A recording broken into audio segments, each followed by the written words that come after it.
All right, in this section, we're going to do some more counting, permutations and combinations, this time with repetition. You'll recall that before, just defining a permutation and a combination, we are selecting without repetition. Once we picked an item, we couldn't pick it again. So now we're going to introduce some repetition of items and see how that affects the outcome.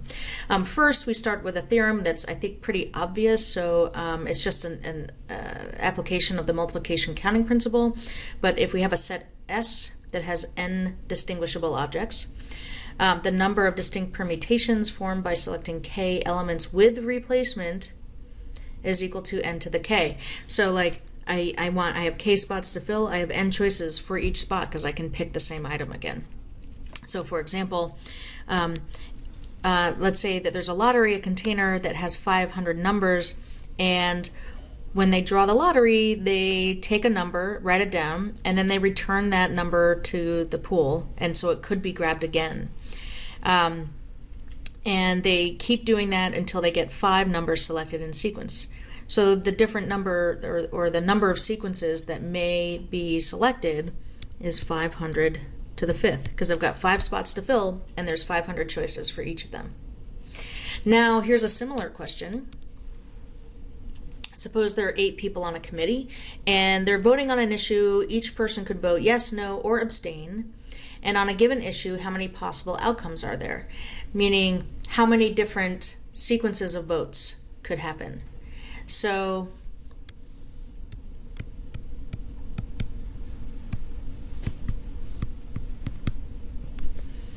there are eight people.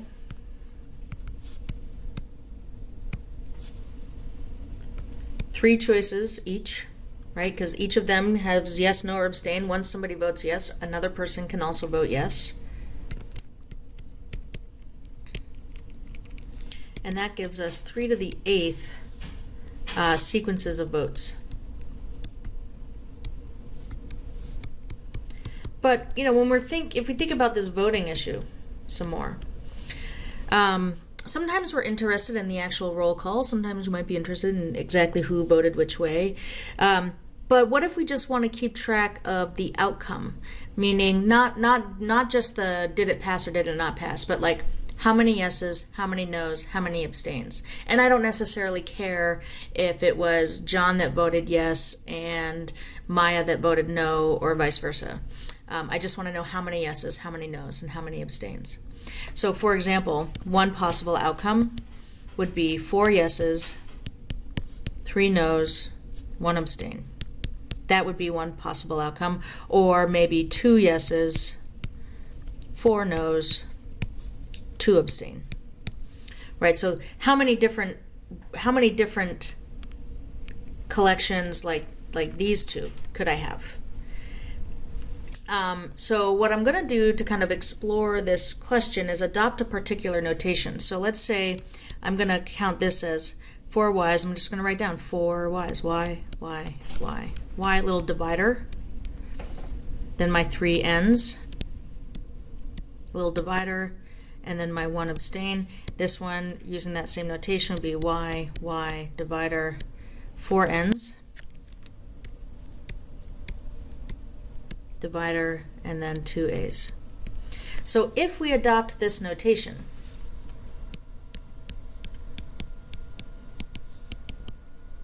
and part of this notation is that the positions are understood. If I'm adopting this notation, that means I know it's always the y's that come first, the n's will be in the middle, and the abstains, the a's will be at the end. So if the positions are understood, then there's no need for y, n, and a. There's no need to use different letters.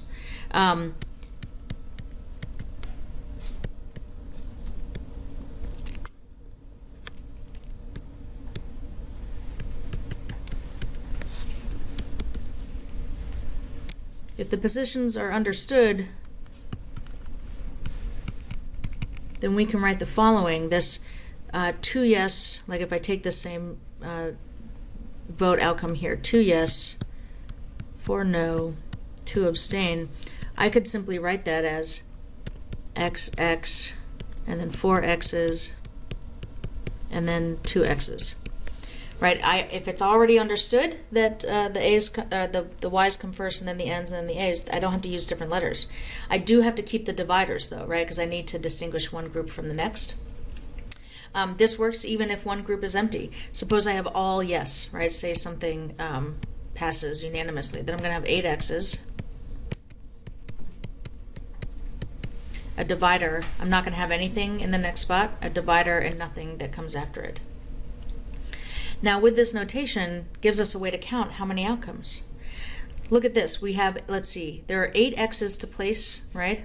And there are 2 dividers, right, that help us distinguish between the yes, no's, and abstains. So that means we have 10 places or spots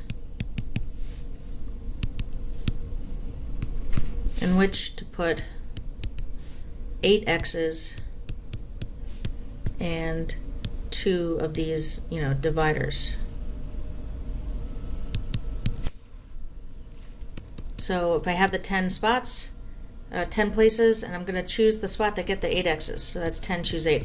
Alternatively, I could have done it with 10, choose 2, right? Which spots get the dividers, and then the rest of them get the X's. But we're partitioning a set into 2 different groups. It's the group of X's and the group of dividers. So this gives us 10, choose 8, which is equal to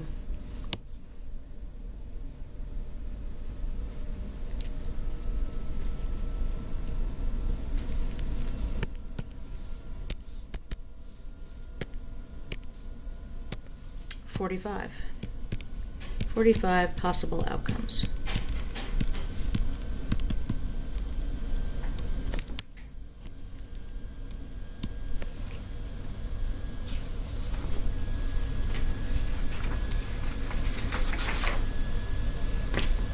On the next page here, we're going to generalize this. So let's suppose what we're doing is selecting n objects from k different types of objects with unlimited repetition. In the previous example, we were selecting 8 votes from 3 types of vote, right? Yes, no, or abstain.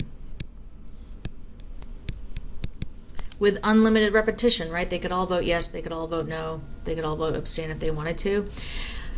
Then we're going to let the following represent the selection of these, different possible outcomes. So here in the top line, we're abusing the notation, the addition notation. This is not actually a proper sum, but that's basically a stand-in for this selection as we might have written as A1, A1, A1, A1, right? I've got N1 of those objects with a little divider, A2, A2, right?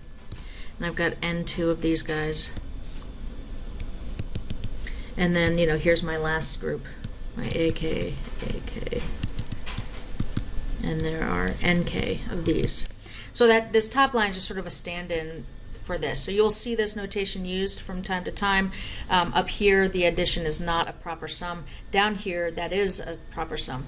We need all of those types to add up to the total number of objects that we're selecting. So in the last example, the number of yeses, number of no's, number of abstains had to add up to 8 because that's how many people were casting votes. Now, when we understand the position, I know that A1s come first and A2s come second and so on. We don't need to use different letters or subscripts here, right? We can just use the same marker for each of these.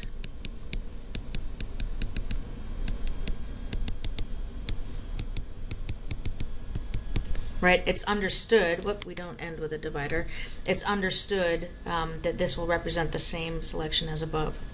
When we do this, we'll note that there's one less partition marker than the number of types, right? So I'm going to scroll back to the last example.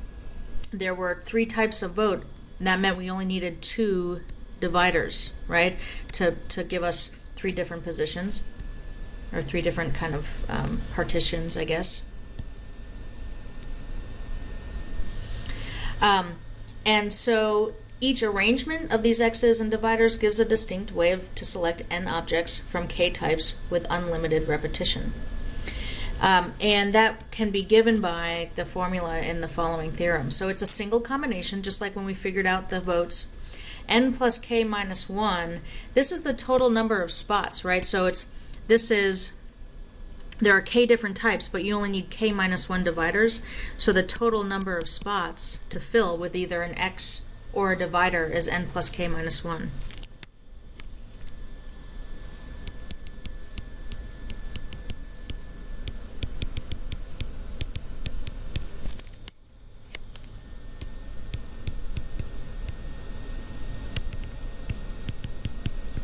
So there's a total number of spots, and then we'll just pick which of those spots get the n x's, right? And then whatever's left over gets the dividers. Let's do an example. A bakery sells 10 different types of donuts, and we want to know how many ways are there to select a dozen donuts. So if I really just like the maple sugar donut, I can get a dozen of that single kind. There's unlimited repetition. This donut shop has enough of each type that I could just get a dozen of the same kind, of any kind that I wanted, but I could also mix it up. So we are selecting 12 donuts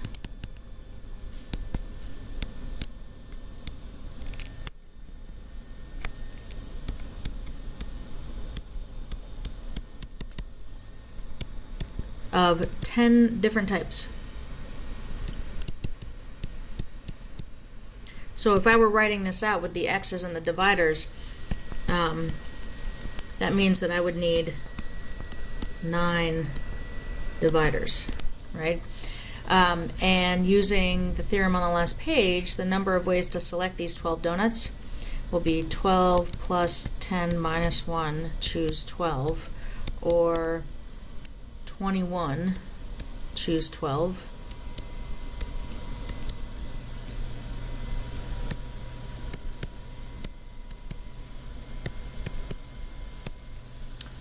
$293,930. That's the number of ways I could select a dozen donuts. Now, the next example introduces a restriction. So let's say I want 2 dozen donuts. Maybe I'm in the same shop, right?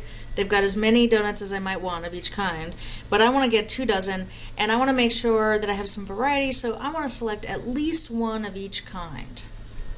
So here's a restriction. Take care of the restrictions first. That's like a good general rule for these counting problems, these types of counting problems. Let's take care of this restriction first. If I know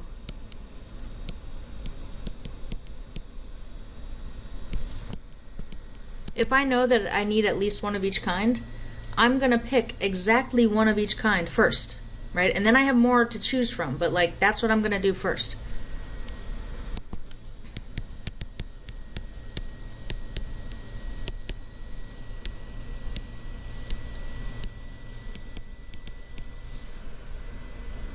This accounts for 10 donuts.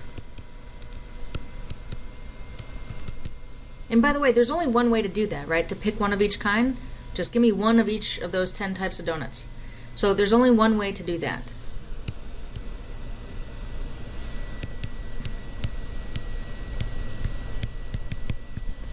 Now, once I've taken care of that, there's 14 donuts left to pick to bring me to 2 dozen.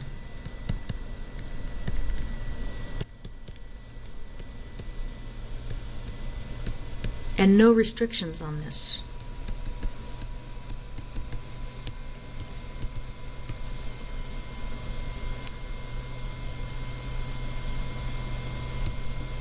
And we're picking from 10 different types.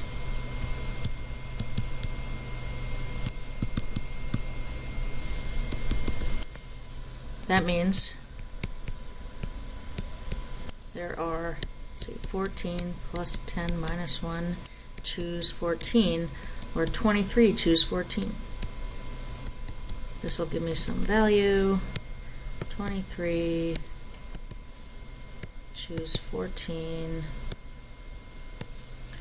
817,190. So this is the number of ways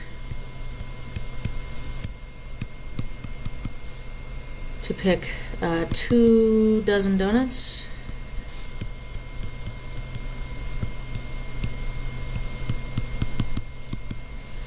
of 10 different types if at least one of each must be selected.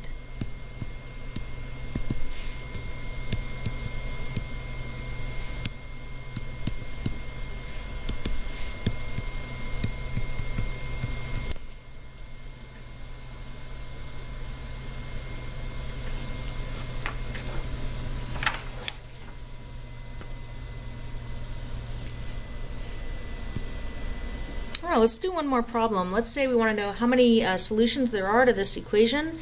N1 plus N2, you know, I'm adding basically 5 non-negative integers together, and I'm getting 25.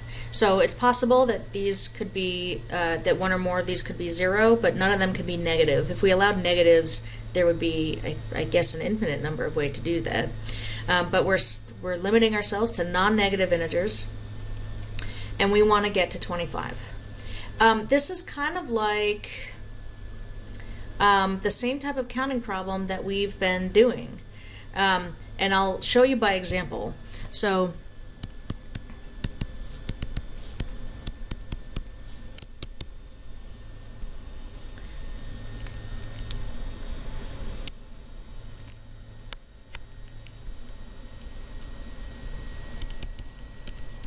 this is like the other problems in this section.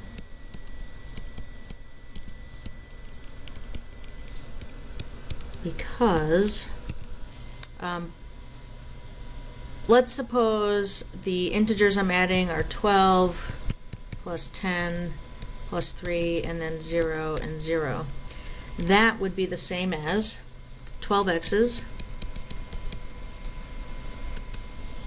with a divider, 10x's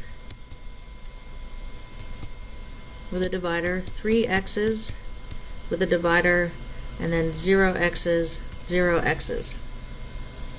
So I can represent a selection in the same way. And really what I want to do is think about if I want them to add up to 25, imagine I've got 25 things, and I'm going to partition it by just, I'm going to lay some dividers down so that I still have all my 25 items, my 25 x's. I'm just picking where am I going to put the dividers so that everything adds up to 25. But where I place a divider will determine what the number is that goes in each spot. So, in general,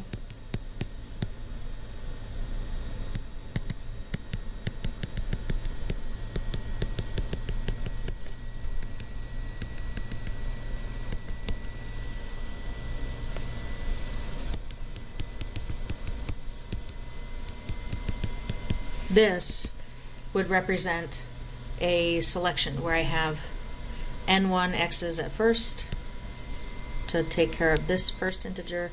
I've got n2 x's next to take care of that integer.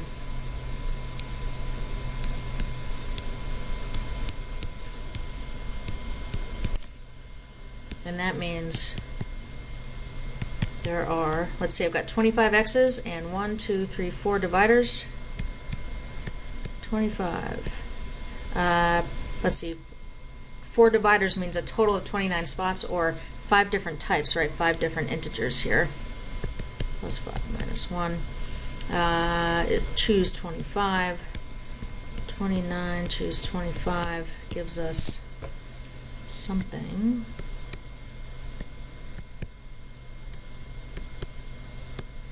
23,751.